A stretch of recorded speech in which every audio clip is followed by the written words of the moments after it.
నమస్తే అందరికీ. ఇప్పుడు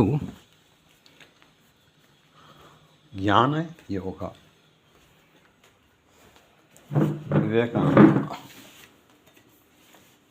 జ్ఞాన యోగం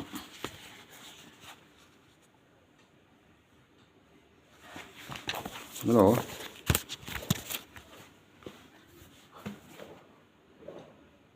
అపరోక్షానుభూతి వచ్చి 29/10/1896 నాడు లండన్లో వివేకానంద గారు ఉపన్యసించింది. ఇది చూద్దాం. ఉపనిషత్తులలో కఠోపనిషత్తు ఒకటి. సర్ ఎడ్విన్ ఆర్నాల్డ్ దాన్ని మృత్యు రహస్యం, సీక్రెట్ ఆఫ్ డెత్ అనే పేరుతో ఆంగ్లీకరించినాడు. మీలోని కొందరు దాన్ని చదివి ఉండవచ్చు. ఆ ఉపనిషత్తులో కొంత భాగమును ఈనాడు మీకు చదివి వినిపిస్తాను. లోకోత్పత్తిని, లోక సృష్టిని మూలంగా తీసుకొని చేసిన బాహ్య విచారం వల్ల పారమార్థిక తత్వం ఏమీ తెలియరానందువల్ల ఆంతరంగిక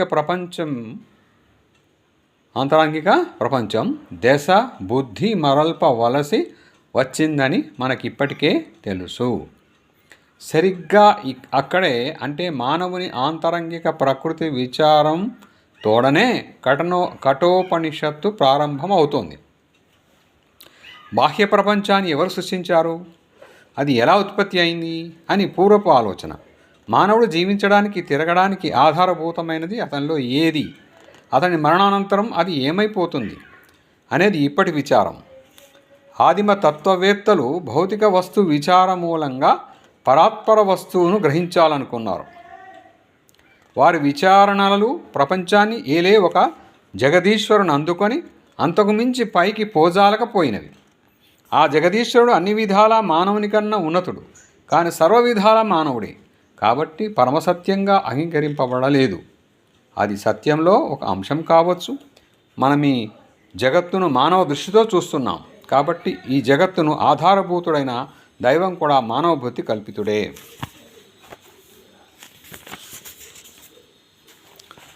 తత్వ విచారం చేయగల ఆవు ఒకటి ఉందనుకోండి.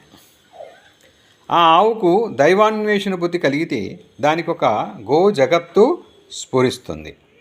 ఆ జగత్తుకు కారణభూతుడు కూడా గోబుద్ధి కల్పితుడే. గోవుకు మన దైవం కనిపించడం అసంభవం. పిల్లులు తత్వ విచారం ఆరంభించాయనుకోండి, వానికి ఒక పిల్లి జగత్తు కనిపిస్తుంది. ఆ జగత్తు ఒక మార్జాలపతి పరిపాలనలో ఉంటుంది. అట్లే మన మానవ సమాధానం కూడా సమగ్రం కాజాలదు. మన జగద్భావమే అసమగ్రం. అహంభావపూరితుడై మానవుడెన్ని ప్రగల్భాలు పలికినా నిజమిదే. బాహ్య విచారం మూలంగా జగత్ సమస్యకు లభించే సమాధానంలో ఈ గొప్ప లోపం ఉంది. మనకు కనిపించేది మన ప్రత్యేక జగత్తు, సత్యాన్ని గురించి మనకు మాత్రమే ఏర్పడిన భావం. ఆ సత్యం ఇంద్రియ గోచరం కానిది, బుద్ధికి కూడా గోచరం కానిది. పంచేంద్రియాలున్న వారికి జగత్తులో ఎంత గోచరిస్తుందో అంతే మనకు తెలిసిన ఈ జగత్తు. మరొక ఇంద్రియం లభిస్తే మనకి జగత్తంతా మారిపోతుంది.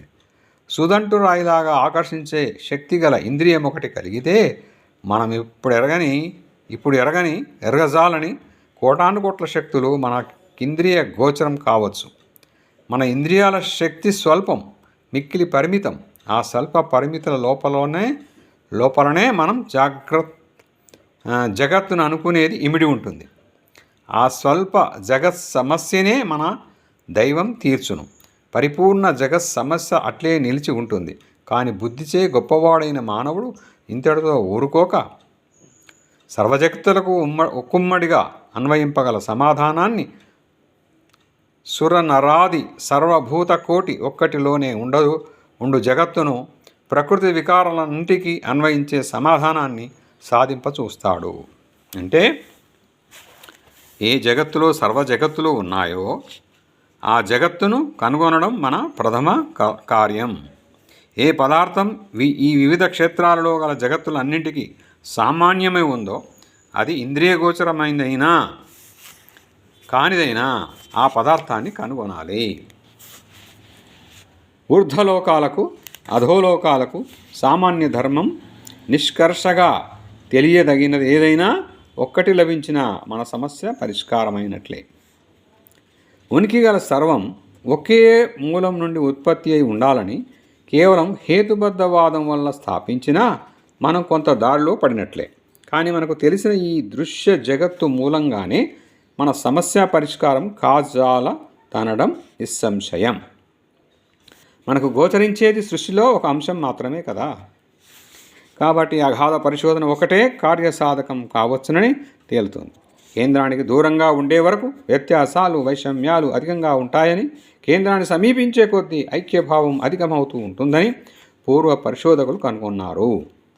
వలయ మధ్యాన్ని సెంటర్ ఆఫ్ ది సర్కిల్ సమీపించే కొద్దీ కిరణ రేఖలు రేడియై అన్నీ కలిసి ఏకీభవించే కేంద్రాన్ని సమీపిస్తాం. అట్లే దానికి దూరమైన కొద్దీ కిరణ రేఖలకు ఒండొంటికి కల దూరం అధికమవుతూ ఉంటుంది. బాహ్య ప్రపంచం మూల సత్యానికి చాలా దూరంలో ఉంది. కాబట్టి ఇంద్రియాలకు పరస్పర భిన్నాలుగా కనిపించే దృశ్యాలన్నీ ఏకీభావం వహించి కనిపించే ప్రదేశం అందులో ఉండజాలదు. మనకు తెలిసిన బాహ్య జగత్తు విశ్వసృష్టిలో ఒక స్వల్పాంశం మాత్రమే. ఇతరాంశములు ఒకదానికన్నా ఒకటి ఉన్నత క్షేత్రాలలో ఉన్నాయి కదా. మానసికం, నైతికం, వైజ్ఞానికం ఒక అంశాన్ని మాత్రమే తీసుకొని తత్సహాయం వల్ల సర్వాన్ని అర్థం చేసుకోవడం కేవలం అసంభవం. ఈ విభిన్న క్షేత్రాలన్నింటికీ మూల కేంద్రం అని చెప్పదగిన స్థానం ఏదైనా ఉందా అని కనుగొని ఆ కేంద్రం నుండి సమస్యను పరిష్కరించాలి. అదే చేయవలసిన పని. ఆ కేంద్రం ఎక్కడ? మనలోనే. ప్రాచీన మహర్షులు మిక్కిలి లోతైన పరిశోధనలు చేసి మానవాత్మ యొక్క గర్భాంతరాలంలోనే జగత్కేంద్రం ఇమిడి ఉందని గ్రహించారు. ఈ క్షేత్రాలన్నీ ఆ కేంద్ర స్థానం వైపునకే ఆకర్షింపబడుతూ ఉంటాయి. అంటే అన్ని క్షేత్రాలకు అదే కూడలి. కాబట్టి ఆ చోట సుప్రతిష్ఠితమైతే తప్ప సర్వమునకు అన్వయించు సమాధానాన్ని కనుగొనజాలం. బాహ్య జగత్తును ఎవరు నిర్మించారు అనే ప్రాథమిక ప్రశ్న అంత ప్రసక్తం కాదని, అది పరిష్కారమైన నిరుపయోగమని తెలిసిపోయింది. ఈ విషయాన్ని కఠోపనిషత్తు మిక్కిలి అలంకారప్రాయమైన భాషలో బోధిస్తోంది. పూర్వకాలంలో ఒక ధనికుడు ఉండేవాడు. అతడు ఒక యాగం చేశాడు. తన దగ్గర ఉన్నదంతా ఇచ్చేయడం ఆ యాగంలోని నియమం. కానీ ఆ కర్త సత్యశీలుడు కాడు. ఆ యాగం చేసిన గౌరవమే అతను కోరింది. అందువల్ల తనకు అక్కరలేని వర్తవ్యస్తులు మాత్రమే, పట్టిపోయిన ఆవులను, గుడ్డి, కుంటి, ముసలి వాటిని మాత్రం ఇచ్చేవాడు. అతనికి నచికేతుడు అనే కొడుకున్నాడు. తండ్రి ప్రవర్తనను నియమభంగాన్ని అతడు గ్రహించాడు. కానీ తెలపడం ఎలా? హిందూ బాలబాలికలకు తల్లిదండ్రులు ప్రత్యక్ష దైవాలు. అందువల్ల బాలుడు తండ్రిని అత్యంత భక్తితో సమీపించి మిక్కిలి వినయంగా, నన్నెవరికి అర్పిస్తావు? నీకున్నదంతా ఇచ్చేయాలి కదా, ఈ యాగ నియమాన్ని చెల్లించడానికి అని అడిగాడు. తండ్రి మిక్కిలి ఆశ్చర్యపడి, నాయనా ఇదేమి ప్రశ్న? తండ్రి తన కుమారునే ఇచ్చేస్తాడా అన్నాడు. కానీ నచికేతుడు ఊరకుండక రెండోసారి మూడోసారి కూడా ఆ ప్రశ్నే అడిగాడు. తండ్రి కోపంతో, నిన్ను యముడికి ఇస్తున్నాను అన్నాడు. బాలుడంతా యముని దగ్గరకు వెళ్ళాడు. మృతులైన మానవులలో యముడు ప్రథముడు. అతను స్వర్గలోకానికి వెళ్ళి పితృదేవతలకు అతిథి అయ్యాడు. మరణించిన సజ్జనులంతా అతని దగ్గరికి వెళ్ళి చాలా కాలం నివసిస్తారు. ఆయన బహు పరిశుద్ధుడు, బహు పావనుడు, సుగుణ సౌశల్యాలు గలవాడు. యముడను పేరే ఇందుకు నిదర్శనం. కాబట్టి ఈ బాలుడు ఆయన లోకానికి వెళ్ళాడు. అప్పుడు యముడు ఇంట్లో లేడు. దేవతలు సైతం కొన్ని వేళల్లో ఇళ్లలో ఉండరు. బాలుడు 3 నాళ్ళు కాచుకొని ఉన్న తర్వాత యముడు వచ్చాడు. బుధవరేణ్య నమస్కరించదగిన అతిథివి, 3 నాళ్ళు ఇక్కడే వేచి ఉన్నావు. అందున ఉపవసించావు. నా అభివాదములు అందుకో. నీకు శుభమవుగాక. నేను ఇంట లేనందుకు చింతిస్తున్నాను. కానీ ఆ లోపాన్ని ఇప్పుడు సవరిస్తాను. ఒక్కొక్క నాటికి ఒక్కొక్క వరం వంతున 3 వరాలు కోరుకో అని అన్నాడు. అందుపై బాలుడు, నా తండ్రికి నాపై కల కోపం శమించుగాక. నీవు నన్ను ఇక్కడ నుండి పంపినప్పుడు అతడు నన్ను అనుగ్రహ దృష్టితో అంగీకరించుగాక. ఇది నా మొదటి వరం అన్నాడు. యముడి వరాన్ని పూర్తిగా ప్రసాదించాడు. స్వర్గప్రాప్తి కలిగించే ఒకానొక విద్యను బోధించమనడమే 2వ వరం. అత్యంత ప్రాచీన కాలంలో వేదములలోని సంహితా భాగంలో తేజోమయ శరీరం కలిగి పితరులతో జీవించే స్వర్గలోపపు భావం ఒకటి ఉండేదని మనకు తెలుసు. కాలక్రమంలో ఇతర భావాలు ఉత్పన్నమయ్యాయి, కానీ అవి తృప్తికరాలు కాలేదు. అంతకన్నా ఉన్నత భావాలు అవసరమయ్యాయి. స్వర్గలోక జీవనంలో భూలోక జీవనం కన్నా అంతగా ఆధిక్యం కనిపించలేదు. పరిపూర్ణ ఆరోగ్యం, అపార సంపద, కోరినన్ని ఇంద్రియ భోగాలు, వజ్రంతో సమానమైన శరీరం, రోగాలు ఎన్నడూ రాకుండడం, ఇంతకంటే ఆధిక్యం ఏమైనా ఉందా? అది భౌతిక లోకం వంటిదే, కానీ ఇంతకన్నా కొంత నాజూకైంది. ఈ బాహ్య భౌతిక లోకం మన సమస్య పరిష్కారానికి ఉపకరించదని ఇప్పటికే చూచాం. కాబట్టి స్వర్గలోకం కూడా ఉపకరించదాలదు. ప్రకృతి వికారాలలో భౌతిక పదార్థం ఏమూల్య అత్యంత స్వల్పం. అందులో అత్యంత భాగం భౌతికమే కాదు. కాబట్టి ఈ మన లోకం ఎలా మన సమస్య పరిష్కారానికి అసమర్థమో అట్లే భౌతిక పదార్థ నిర్మితమైన ఎట్టి మహాలోకమైన అసమర్థమే అవుతుంది. మన జీవిత గమన వైఖరిని నిర్ణయించడంలో మన భావాలకు, చిత్తవృత్తులకు ఉన్న ప్రాముఖ్యం బాహ్య ప్రపంచ వికారాలకు లేనేలేదు. మన ఆంతరంగిక ప్రపంచమంతా అనంతం, నిరంతరం ఎంతో పని సాగుతూ ఉంటుంది. దాంతో పోల్చి చూస్తే ఇంద్రియ కల్పనలు అతి క్షుద్రంగా తోస్తాయి.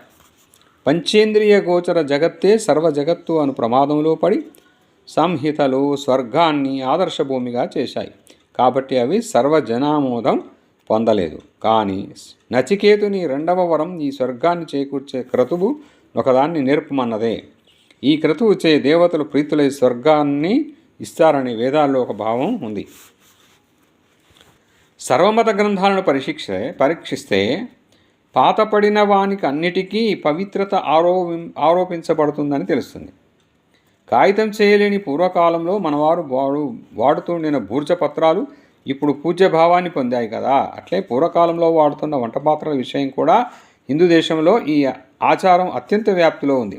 2 కొయ్యల అంటే ఆరనుల ఒరిపిడి చేత అగ్నిని కల్పించే 9-10 నాటి ఆచారం ఇప్పటికీ అనుసరిస్తారు.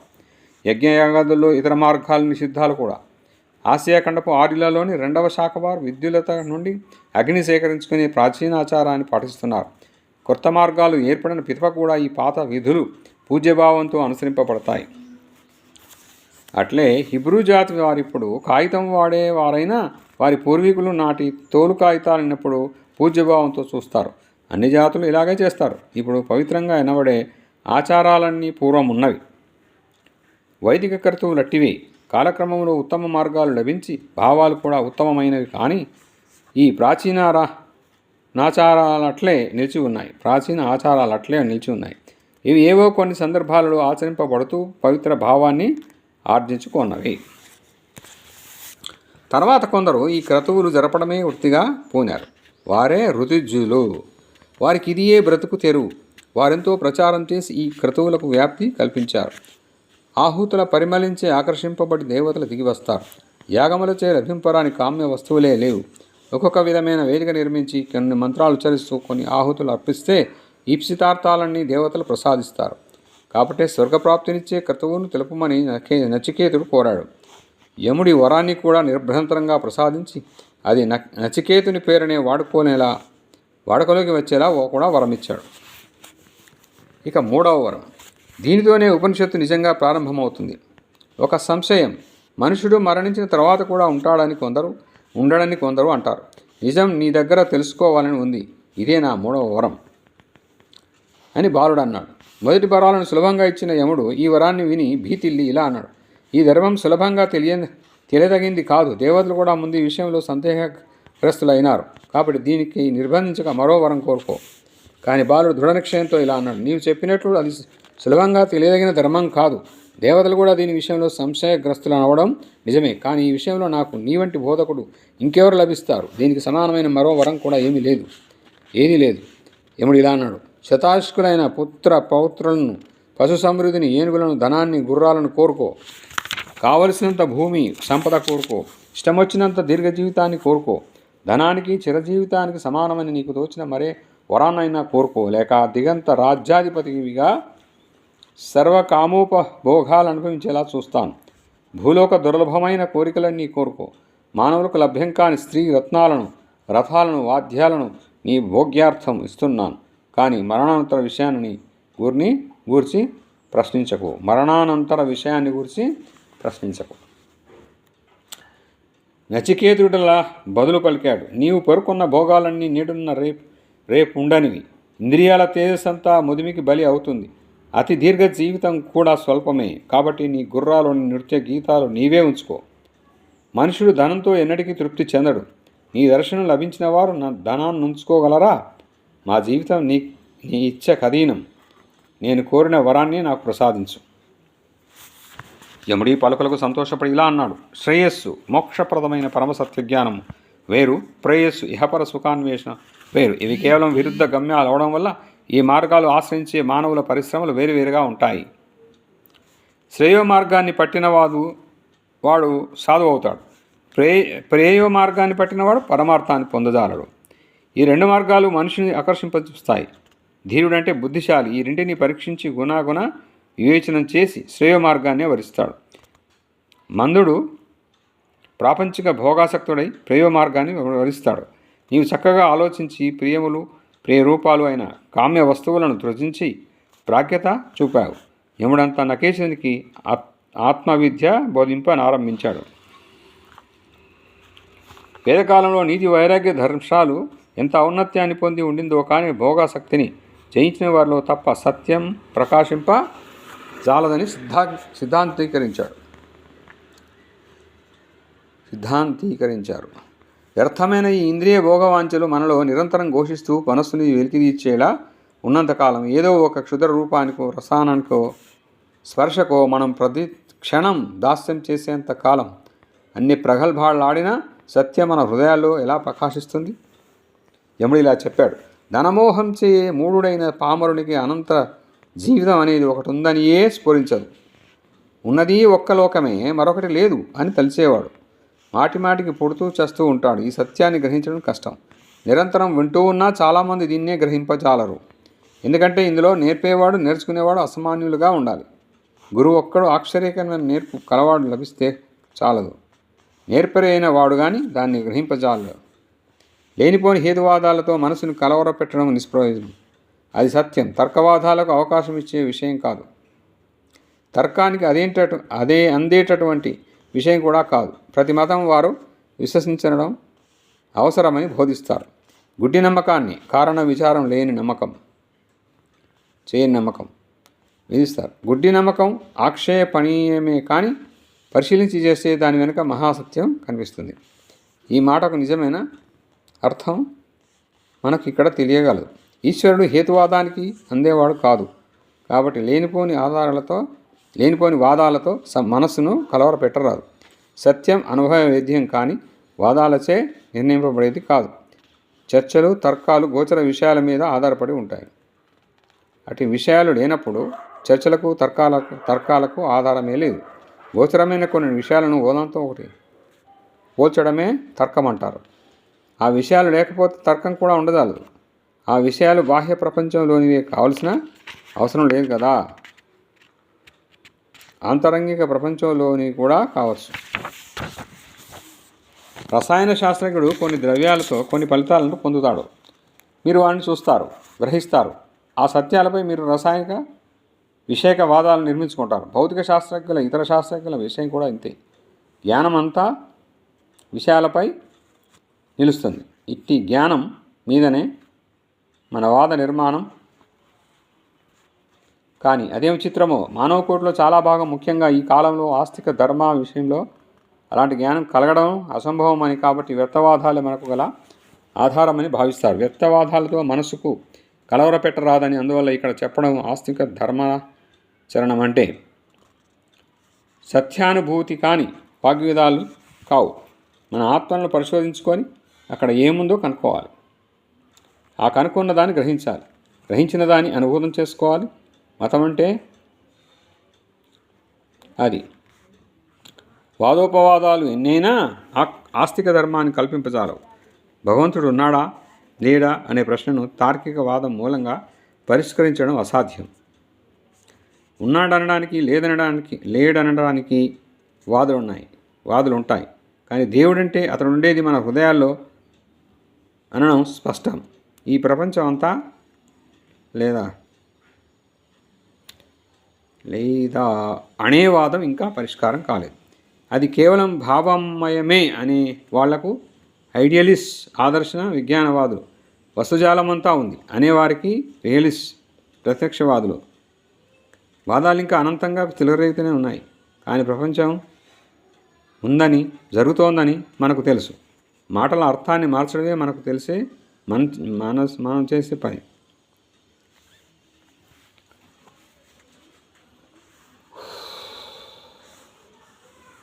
దేవుడంటే అతడు ఉండేది మన హృదయాల్లో అనడం స్పష్టం. ప్రపంచం ఉందా లేదా అనే వాదం ఇంకా పరిష్కారం కాలేదు. అది కేవలం భావమయమే అనే వాళ్ళకి భావమయమే ఐడియలిస్ట్, ఆదర్శ విజ్ఞానవాదులు. వస్తుజాలమంతా ఉంది అనే వారికి రియలిస్ట్, ప్రత్యక్షవాదులు. వాదాలు ఇంకా అనంతంగా చెలరేగుతూనే ఉన్నాయి. కానీ ప్రపంచం ఉందని, వారికి జరుగుతోందని మనకు తెలుసు. మాటల అర్థాన్ని మార్చడమే మనం చేసే పని. అట్లే జీవిత సమస్యలన్నింటి విషయంలో కూడా జరుగుతున్న స్థితిని మరవరాదు. బాహ్య వస్తు పరిశోధకులాగా మనం ఆంతరిక వస్తు పరిశోధనలు చేసి కొన్ని సత్యాన్ని గ్రహించాలి. వారి ఆధారంతోనే ఆస్తిక ధర్మ నిర్మాణం చేయాలి. మతాలలో గల ప్రతియుక్తిహీన సిద్ధాంతాన్ని విశ్వసించాలి అనే విపరీతవాదం అంగీకరింప తగినది. మానవ బుద్ధికి కొంత గౌరవం ఉంది కదా. అలా నమ్మమనేవాడు తన ఆత్మగౌరవాన్ని కోల్పోతాడు. నమ్మితే మీరు మీ ఆత్మగౌరవాన్ని కోల్పోతారు. మానసిక పరిశోధనతో ఈ సత్యాలను మేము కనుగొన్నాం అని చెప్పే అధికారం ప్రపంచంలోని జ్ఞానసిద్ధులకు మాత్రమే ఉంది. మనం కూడా అలా చేసి ఈ సత్యాలను నమ్మవచ్చు. అంతకుముందు నమ్మనవసరం లేదు. ఆస్తిక ధర్మంలో గల భావింతే. కానీ ఆస్తిక ధర్మాన్ని ఆక్షేపించే వారిలో నూటికి ఇంచుమించు నూరుగురు తమ మనసులను పరిశోధించుకోలేదని, ఈ సత్యాలను కనుక్కునే ప్రయత్నాలు చేయలేదని మరో జ్ఞప్తికి పెట్టుకోవాలి.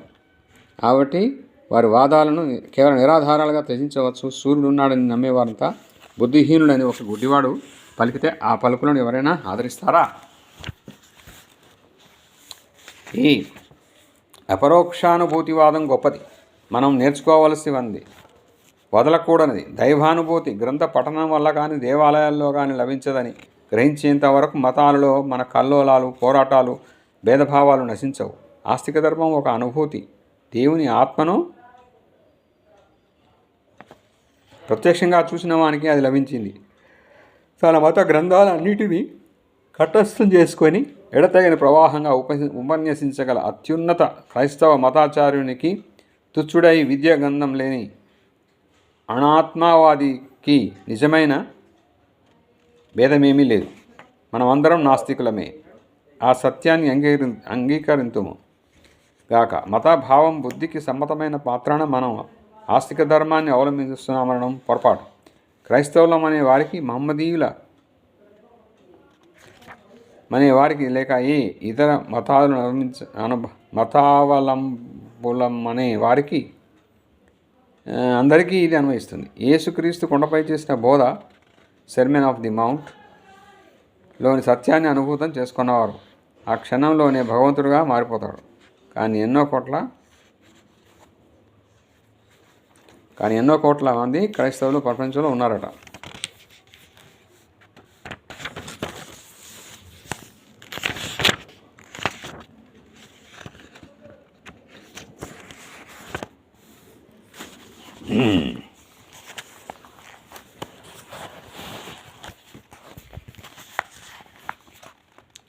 దీని అర్థం ఏమంటే, మానవజాతి భవిష్యత్ కాలంలో ఎప్పుడో ఆ బోధను అనుభూతం చేసుకుంటుందేమో. కానీ ప్రస్తుతం 2 కోట్లలో నిజమైన క్రైస్తవుడు ఒకడైనా లేడు.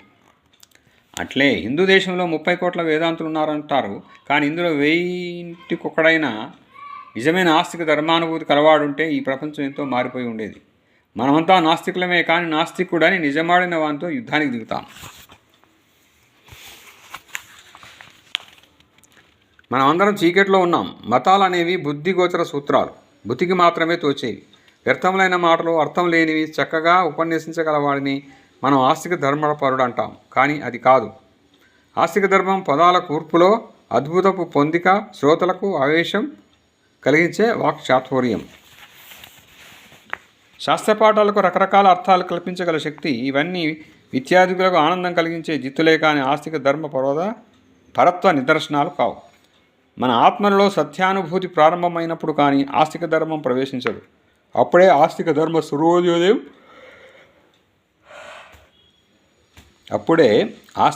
సూర్యోదయం అప్పుడు కానీ మనం నీతిపరులం కాజాలం. ప్రస్తుత స్థితిలో మనం మృగాల కన్నా అంతకంటే ఎక్కువ నీతిపరులం కాము. సంఘం లోకల శిక్షా స్మృతులే మనలను అదుపులో ఉంచుతున్నాయి. దొంగలను శిక్షింపం అని సంఘం నేడు ప్రకటిస్తే మనమందరం ఒకరి ఇంటిపై ఒకరు పడి దోచుకుంటాం. మనల్ని నీతిపరులను చేస్తున్నది పోలీసు వాడు. సంఘంలో పౌరు ప్రతిష్టల కోసం మన నీతి ప్రవర్తన నిజానికి మృగం కన్నా మనం ఎక్కువ నీతిపరులం కాం. ఈ మాటలో ఎంతో సత్యం ఉందని మన మనసులకి తెలుసు. కాబట్టి మనం వంచకులం కాకుండా ఉంటాం. కాక మన ఆస్తిక ధర్మపరులం కామని ఇతరులను హీనంగా చూసే అధికారం మనకి లేదని ఒప్పుకుంటాం. కాక మనమందరం సోదరులమనే ఆస్తిక ధర్మానుభూతి కలిగినప్పుడు మనం నీతిపరులం అవుతామని ఒప్పుకుంటాం. కాక మీరు ఒక దేశాన్ని చూశారనుకోండి, అయినను ఇంకొకరి బలాత్కరించే దాన్ని చూడలేదని చెప్పినా చూచిన సంగతి మీ హృదయాంతరాలంలో తెలుసుకున్నానే ఉన్నాను కదా. ఈ బాహ్య ప్రపంచం నన్న ఎంతో స్పష్టంగా ఆస్తిక ధర్మం భగవంతుడు మీకు కనిపించి ఉంటే వానిలా మీకు గల విశ్వాసాన్ని చలింపచేయడం సాధ్యమా? మీకు యథార్థ విశ్వాసం లభిస్తుందని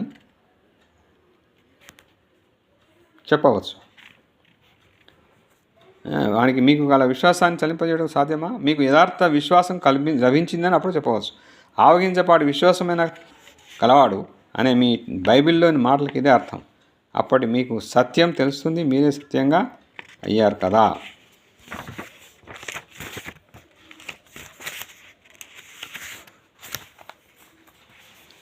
ఆస్తిక ధర్మాన్ని గురించి ప్రసంగించుటంతా నిష్ప్రయోజనం. దాన్ని అనుభవంలోకి తెచ్చుకోండి అనడమే వేదాంత ముఖ్య సూత్రం. కానీ ఇది చాలా కష్టం. మన హృదయాంతరాలలో నివసించే ఆ పురాణ పురుషుడు అణువు గర్భంలో దాగి ఉన్నాడు. ఋషులు అతనిని అంతరవలోక ఆత్మవిచార దృష్టితో గ్రహించి కష్టసుఖాలకు ధర్మాలు అనబడే వానికి సుకృత దుష్కృత్యములకు అస్తిత్వ నాస్తిత్వాలకు అతీతులయ్యారు. అతన్ని చూడమంటే పరమార్థాన్ని చూడడమే. అయితే స్వర్గ విషయమేమి? ఆ సుఖ దుఃఖ స్పర్శలేని సుఖమే స్వర్గభావం. అంటే మానవునికి జీవిత సుఖాలన్నీ కావాలి, కానీ జీవిత సుఖాలు ఏమాత్రము వద్దు. ఇది అందరూ కోరే సహజమైన కోరికే. కానీ ఇది కేవలం భ్రాంతి జనితం. కేవలం మంచి కేవలం చెడు అన్నవి లేనేలేవు. రోము పట్టణపు ఒక ధనికుడు కథ మీరంతా వినే ఉంటారు. తన ఆస్తిలో 10 లక్షల పౌండ్లు, సుమారు 1.5 కోటి రూపాయలు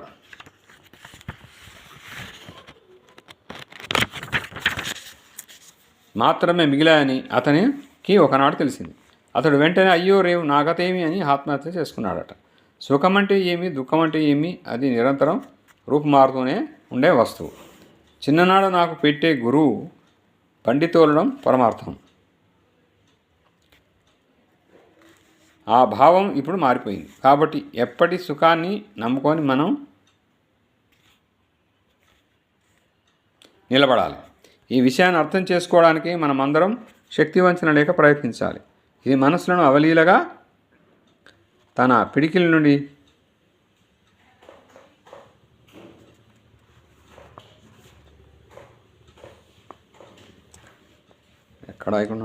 ఆత్మనిస్తుండే. సుఖం అంటే ఏమి, దుఃఖం అంటే ఏమి, అది నిరంతరం రూపు మారుతూనే ఉండే వస్తువు. చిన్ననాడు నాకు పెట్టే గుర్రపు బండి తోలడం పరమార్థం. ఆ భావం ఇప్పుడు మారిపోయింది. కాబట్టి ఎప్పటి సుఖాన్ని నమ్ముకొని మనం నిలబడాలి. ఈ విషయాన్ని అర్థం చేసుకోవడానికి మనమందరం శక్తివంచన లేక ప్రయత్నించాలి. ఇది మనస్సులను అవలీలగా తన పిడికిల నుండి వీడునది కాదు. కాబట్టి దీన్ని చక్కగా గ్రహించడం చాలా ముఖ్యం. సుఖం అనే మాటకు ఒక్కొక్క అర్థం కనిపిస్తుంది.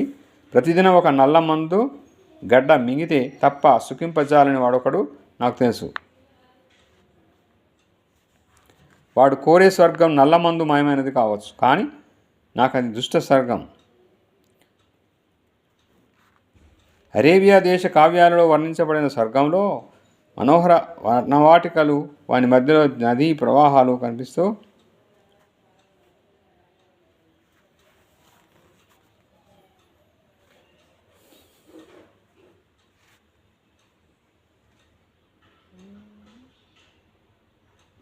ప్రతిదినం ఒక నల్ల మందు గడ్డ మింగితే తప్ప సుఖింపజాలని వాడు ఒకడు నాకు తెలుసు.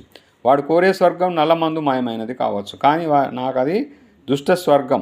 అరేబియా దేశ కావ్యాలలో వర్ణించబడిన స్వర్గంలో మనోహర్ వనవాటికలు, వాని మధ్యలో నదీ ప్రవాహాలు కనిపిస్తూ ఉంటాయి. మా దేశంలో మితిమీరిన జల సమృద్ధి ఉంది. వరదలలో ఎన్నో గ్రామాలు మునిగిపోతుంటాయి. వేలు జీవాలు నశిస్తూ ఉంటాయి. కాబట్టి నా స్వర్గంలో వానాలు నదులు ఉండవు. కొద్దిపాటి వానలు గల స్వర్గానే చేరుతాను. మనల్ని ఆహ్లాదపరిచే వస్తువులు ఎప్పుడూ మారుతూ ఉంటాయి. వయసులో ఉన్న వ్యక్తి కలగాంచే స్వర్గలోకంలో వానికి ఒక చక్కని భార్య ఉంటుంది. వాడే ముసలివాడైన తర్వాత భార్య అక్కర్లేదు. ఎవరెవరి స్వర్గం వారి వారి అక్కర్ల కనురూపమైపు ఉంటుంది. అక్కర్లతో పాటు స్వర్గం కూడా మారిపోతూ ఉంటుంది. ఇంద్రియ భోగాలే పరమార్థంగా కలవారు కోరే స్వర్గం మనకు లభిస్తే మనం అభివృద్ధి చెందాలం. ఆత్మకు అంతకన్నా ఘోర శాపం తగలదాలదు. కొంచెంసేపు ఆడి కొంచెంసేపు ఏడ్చి అంతటా పడిచావడం కుక్కలాగా ఇంతేనా మనకు సాధ్యం? బట్ ఇట్టి విషయాలు కోరేవారు మనుష్యజాతిని ఎట్టి రోగ శాపం పాలు చేస్తున్నారు. యథార్థ సుఖాన్ని తెలుసుకోలేక ఈ ప్రాపంచిక సుఖాలకై ఆరాటపడేవారు చేసేది ఇదే. తత్వశాస్త్రుడు బోధించేది యథార్థ సుఖాన్ని తెలుసుకోమని కానీ సుఖాన్ని పరిత్యజించమని కాదు. నార్వే దేశస్థుల స్వర్గం భయంకర యుద్ధభూమి. అందరూ ఓడిన వారి ముఖ్య దైవం ఎదుట కూర్చుంటారు. వారందరూ ఒక అడవి పందిని వేటాడి పిదప యుద్ధంలో మరొకరిని చీల్చి చెండాడుతాడు. తర్వాత ఏదో విచిత్రంగా వారి గాయాలన్నీ కొంతసేపటికి మానిపోగా అందరూ ఒక పెద్ద చావడిలో చేరుతారు. అక్కడ పంది మాంసం పక్వం చేసి పెట్టారు. వారందరూ స్వేచ్ఛగా తిని త్రాగి సుఖిస్తారు. ఆ పంది